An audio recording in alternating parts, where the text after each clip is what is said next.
Hello à toutes, je suis Estelle B, avocate en droit des affaires et en droit des sociétés. Bienvenue sur l'Horreur, le podcast où on parle de droit, de business et surtout de vous.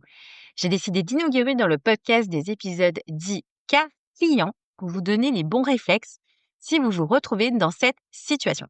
Et donc aujourd'hui, je vous partage un cas client, donc un vrai, une histoire, comme j'en vois régulièrement au cabinet, une histoire de promesses, de projets excitants et de dangers invisibles. Je vous parle d'Annie, coach business, ultra compétente, sollicitée par un de ses clients pour devenir associée dans une start-up en IA. Et je vous explique pourquoi, sans audit de préassociation, elle aurait pu travailler gratuitement, sans protection et au beau milieu d'un conflit d'associés. Parce que oui, le sujet, c'est ça, dire oui sans lire trop vite, ça peut vous coûter très cher, très vite.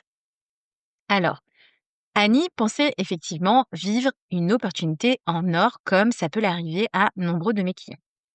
Annie est coach business avec un vrai passé de chef de projet en automatisation, son client une start-up tech ambitieuse dans l'IA et ravie de ses prestations. Il lui propose donc de passer de l'autre côté, c'est-à-dire devenir associé, rejoindre l'aventure. Sur le papier, c'est tentant, pas d'apport financier demandé, un engagement à hauteur d'une journée par semaine au début, un rôle bien identifié en interne. Et puis, Annie en a marre de la prospection, marre de chercher des clients, parce qu'on le sait tous, le développement de clientèle, ça peut être ultra fatigant. Elle voit donc cette offre comme un tremplin, une respiration, peut-être aussi une nouvelle étape dans sa carrière pro. Elle se dit, pourquoi pas, elle pense aussi que c'est un signe, et pour le coup, elle agit. Elle m'appelle donc pour l'aider à déterminer si c'est une proposition qu'il faut accepter ou non, parce que c'est aussi effectivement quelque chose que je fais de mon côté. Et pour le coup, je lui ai proposé une nouvelle offre que je viens de créer pour le cabinet. Il s'agit de l'audit de préassociation, un outil indispensable à mon sens et souvent sous-estimé pour toutes celles qui s'apprêtent à s'associer. L'idée, c'est de vous aider à déterminer plusieurs choses. Vous aider à formuler ce que vous souhaitez à court, moyen et long terme, parce que s'associer, ce n'est jamais anodin et ça a des incidences sur votre situation personnelle et professionnelle. Vous aider à regarder objectivement si les conditions de la proposition sont bonnes ou non, et plus particulièrement sur la partie financière, rémunération, dividendes, etc. Et surtout, vous aider à comprendre la documentation juridique qui peut être compliquée à appréhender et qui est trop souvent peu lue par mes clients dans ce genre de dossier. Et là, dans le cas d'Annie, très vite, on relève plusieurs signaux d'alerte. Pas d'action, juste une promesse d'obtenir des actions. Annie pensait devenir associée tout de suite. Mais ce que le client lui proposait, ce n'était pas des actions, mais uniquement une possibilité de se voir attribuer dans le futur des actions. Autrement dit, un engagement un peu flou, conditionné, sans aucune garantie de réalisation et le pire, à la discrétion des associés fondateurs.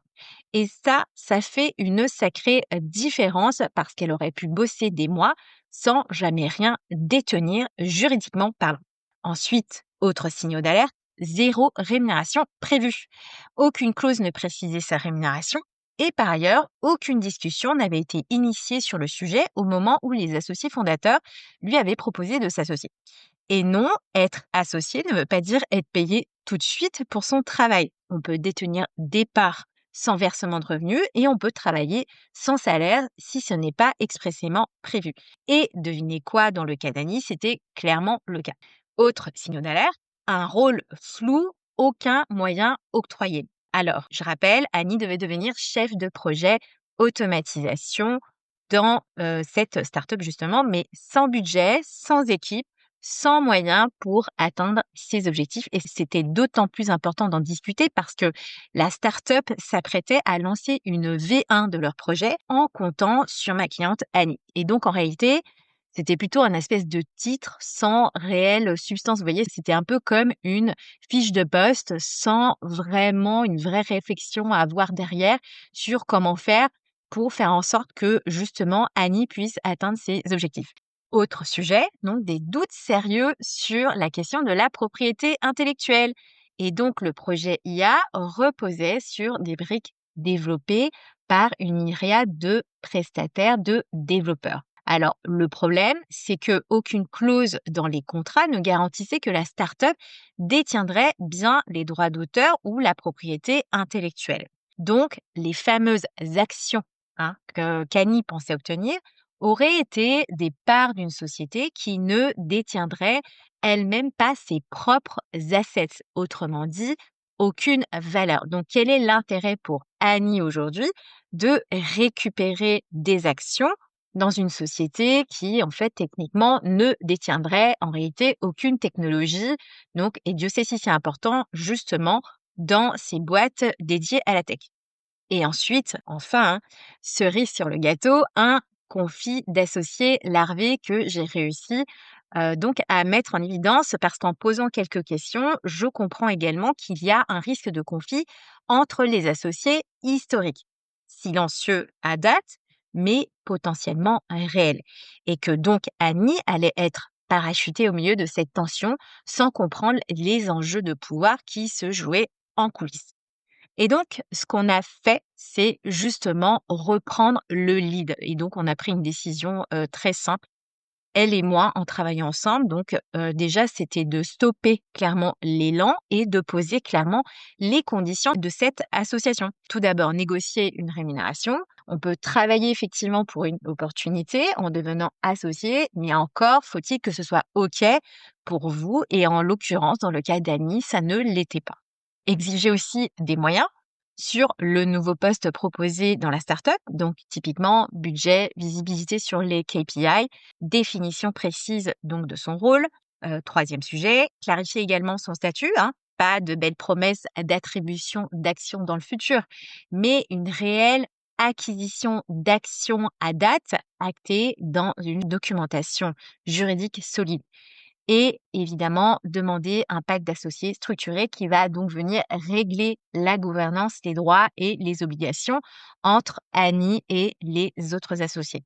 Et donc, le sujet ici, donc vous l'aurez compris, c'est que grâce à mon audit de pré-association, Annie a surtout repris le contrôle. Elle est passée de je me sens flattée qu'on me propose un rôle à je décide si ce rôle mérite mon engagement. Et donc, cet épisode, en conclusion, c'est pour vous dire une chose. Devenir associé, ce n'est pas juste un titre. Il faut réellement le voir comme un contrat.